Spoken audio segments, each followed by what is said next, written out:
샬롬, 예쁜 우리말 사전 7번째.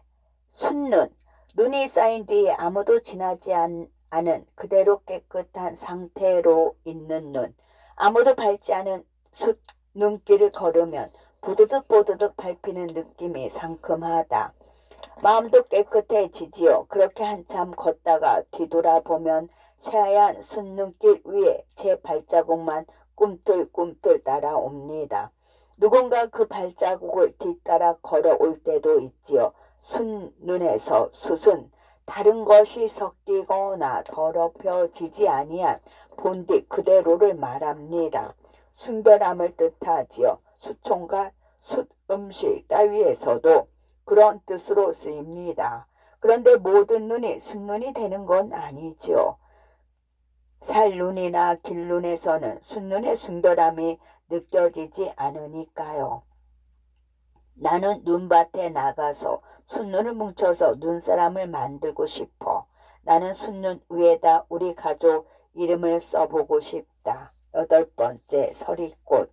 유리창 따위에 서린 김이 얼어붙어 꽃처럼 무늬를 이룬 것이지요.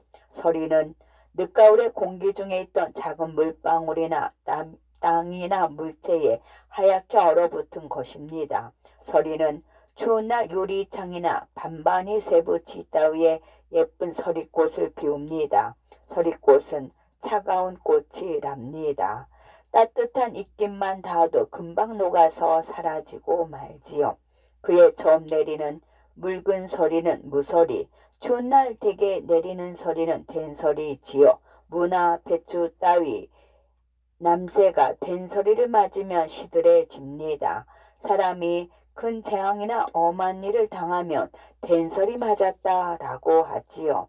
힘없이 굼뜨고 시들시들한 사람을 서리 맞은 구렁이라고도 한답니다.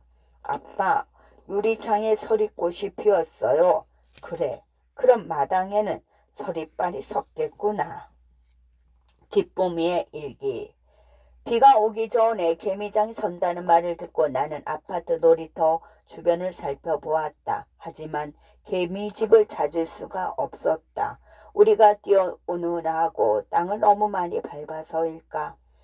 먼지가 풀풀 날리는 운동장에서 노는데 먹구름이 몰려왔다. 하지만 잠깐 빗방울이 듣더니 먼지잼하고 그쳤다. 모내기 철이 다 되어 목비를 기다리시는 할머니 모습이 떠올랐다.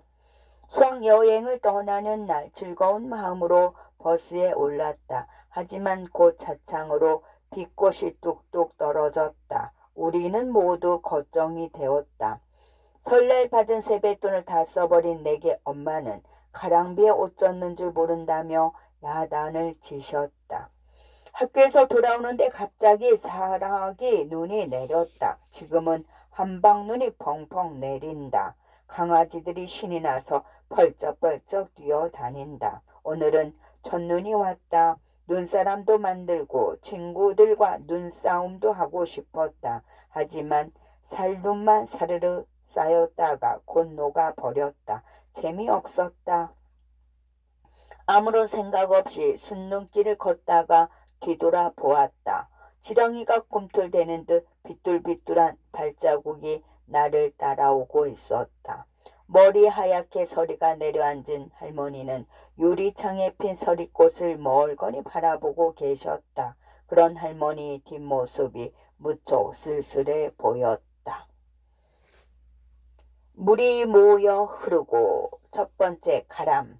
가람은 강의 옛날 이름이지요. 넓고 길게 흐르는 큰 물줄기를 강이라고 합니다. 산이 땅의 뼈대라면 강은 땅의 핏줄이지요. 강은 원래 가람이었습니다. 우리 글에 없던 시절에 이것을 한자 강으로 쓰다가 세월이 흐르면서 가람은 사라지고 강만 남았지요.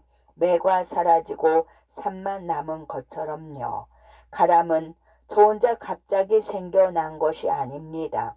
깊은 산속 옹달샘이나 선샘에서 솟아난 물이 산골짜기로 흘러내리고 개울물이나 시냇물이 더해져 큰 물줄기가 된 것이지요. 그래서 실개천, 시내, 개울, 여울 따위는 결국 한 줄기로 이어지는 물줄기랍니다.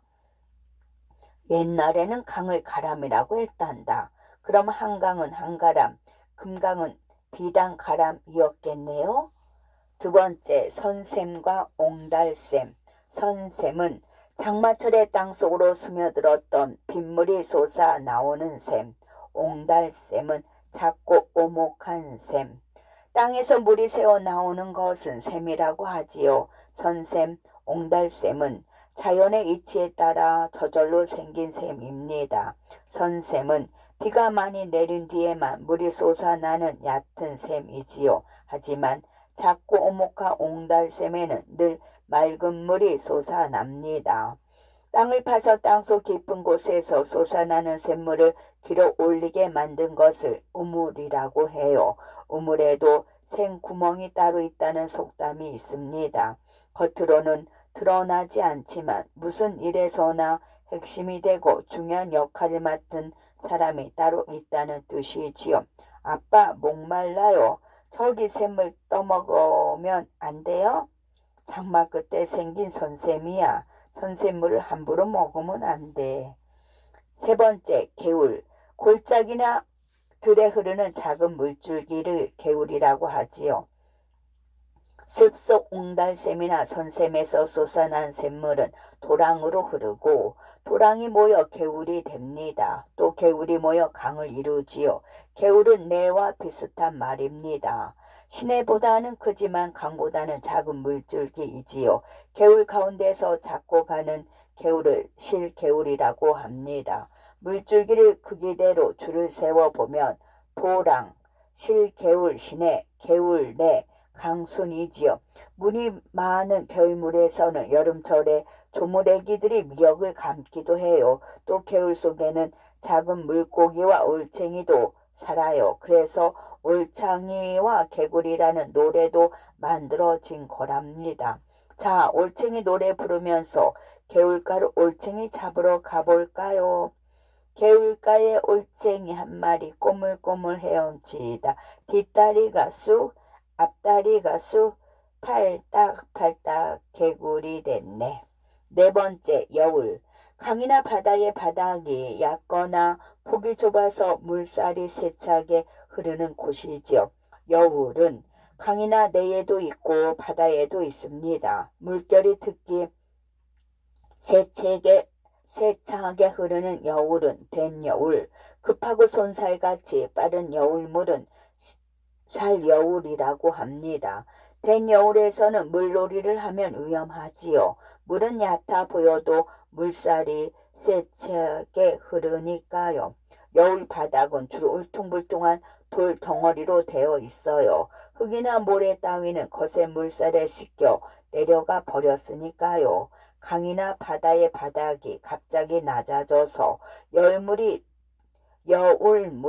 턱이 져서 흐르는 곳은 여울목이라고 합니다. 개울에 있는 여울목은 개여울이라고도 하지요. 연어 때는 왜 여울을 거슬러 올라가죠? 고향에 돌아가기 위해서란다. 그걸 회귀 본능이라고 하지. 다섯 번째, 샛강. 큰 강의 줄기에서 한 줄기가 갈려나가 중간에 섬을 이루고 하류에 가서는 다시 본디의 큰 강에 합쳐지는 강이지요. 어느 신문사에서 샛강이 살아야 큰 강이 산다는 환경보호표를 내건 적이 있습니다. 그런데 샛강은 큰 강으로 흘려드는 지류가 아니라 섬을 사이에 두고 큰 강에서 걸러졌다가 다시 합해지는 작은 강이지요.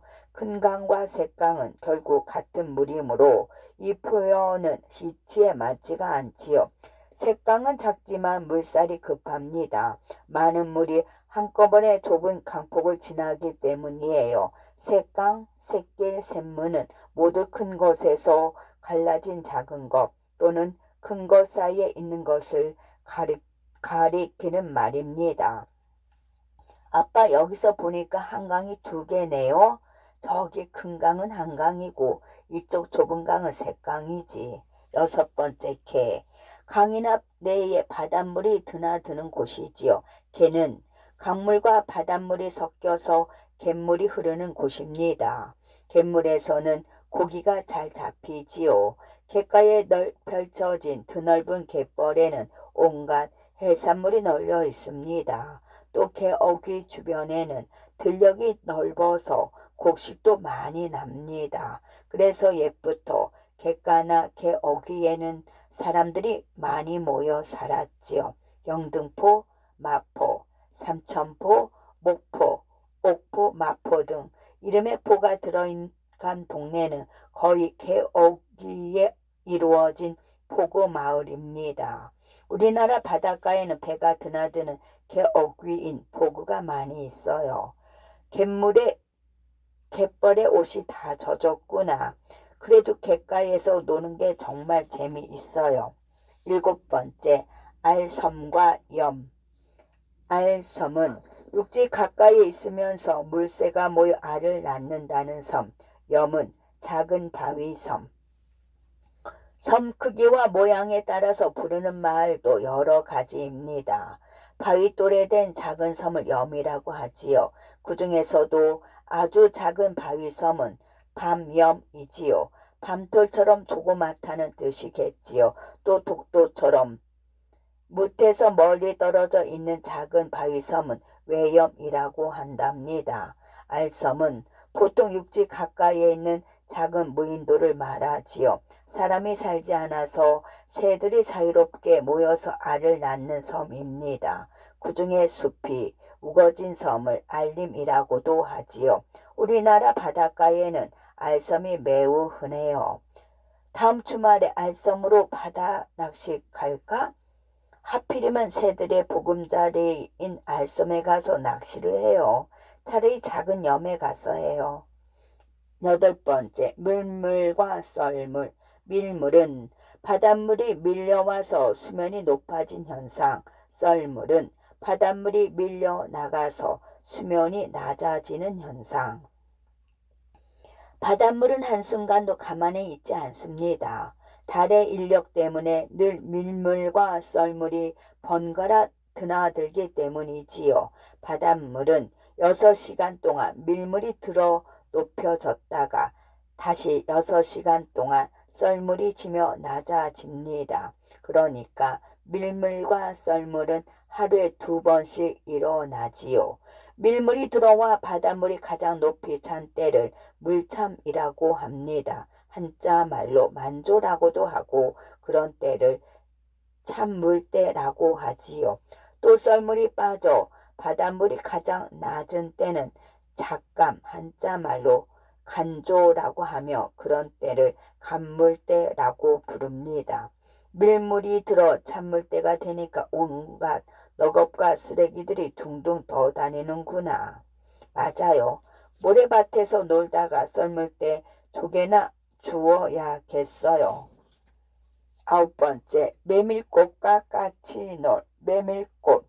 파도가 일었을 때 하얗게 부서지는 봄알.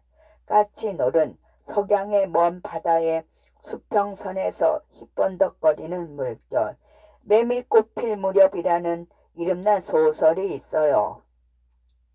가을 달빛 아래 하얗게 펼쳐진 메밀꽃의 정취가 물씬 풍기는 작품이지요. 메밀꽃은 본디 밭에 심은 곡식의 한 가지인 메밀의 꽃입니다. 파도가 일었을 때 하얗게 부서지는 물거품이 마치 밭에 가득 핀 메밀의 꽃처럼 보여 메밀꽃이라고 부르지요. 석양에 울긋불긋 희번덕이는 물결은 까치놀이라고 합니다. 까치는 날아다니는 새를 말하는 것이 아니랍니다. 까치저고리, 까치두루마기 따위 말에서처럼 여러 색상이 울긋불긋 어우러진 것을 말하지요. 같은 바다의 물결도 낮에는 메밀꽃이 되고 아침 저녁에는 까치놀이 됩니다. 저기 하얀 물거품 보이지? 메밀꽃이. 알고 있어? 누나 무슨 소리야? 메밀꽃은 메밀밭에서 피는 건데. 10번째, 노을. 바다에서 일어나는 사납고 큰 물결이지요. 바다에서 일어나는 물결을 한자말로 흔히 파도라고 합니다. 하지만 우리말에서는 세기와 모양에 따라서 물결의 이름을 여러 가지로 부릅니다. 그 중에서 가장 거칠고 사나운 바다 물결을 너울이라고 하지요. 바람이 세게 불 때 배전이나 방파제 따위에 부딪혀 하얀 물보라를 일으키는 거친 파도가 바로 너울입니다. 너울이 일어나는 것을 너울이 치다 또는 너울이 치다라고 하지요. 너울을 줄여서 놀이라고도 한답니다. 바람이 불지 않는데도 치는 큰 파도는 굼리라고 합니다. 굼리는 바닷속에서 일어나는 파도지요. 보시다시피 저렇게 너울이 치는데 배를 띄우라니요. 난 못하오. 어쩔 수 없군요. 너울이 잠잠해지기를 기다릴 수밖에. 기쁨이의 일기. 내 친구 가람이는 속이 참 깊다. 친구들을 생각해주는 마음이 마치 깊은 가람 속 같다. 우리는 때마침 발견한 옹달샘 가에서 잠시 쉬어 가기로 했다. 돌샘에서 맑은 물이 흘러서 고인 옹달샘이었다. 우리는 겨울에 이르자마자 물속으로 풍덩 뛰어들었다. 하지만 갯물에 기름 같은 것이 둥둥 떠다니고 있어서 얼른 뛰쳐나오고 말았다. 연어는 알을 낳을 때가 되면 떼를 지어 태어난 곳으로 다시 돌아간다고 한다. 거센 여울물을 거슬러 오르는 연어는 어디서 그런 힘이 나오는 것일까? 한강으로 현장 학습을 하러 갔다. 우리는 꼭 평화 통일이 되게 해달라는 소원을 담은 편지로 종이배를 만들어 색강에 띄웠다. 포구마을 사람들에게서는 비릿한 갯 냄새가 났다. 나는 그 냄새가 싫었지만 아빠는 사람 사는 냄새라며 좋아하셨다. 다도해에는 동그란 모양의 알섬들이 올망졸망 떠 있었다. 가끔은 물 위로 삐죽이 솟아난 염도 보였다. 그동안 정들었던 친구들과 헤어질 것을 생각하자 내 마음속에 밀물처럼 슬픔이 밀려왔다. 해 너미에 땅끝 전망대가 올랐다. 까치놀 희번덕거리는 다도의 물결이 손에 잡힐 듯 출렁거렸다. 선생님께서 사고를 당하셨다는 소식을 듣고 바다에 너울이 일듯 내 마음은 출렁거렸다. 끝.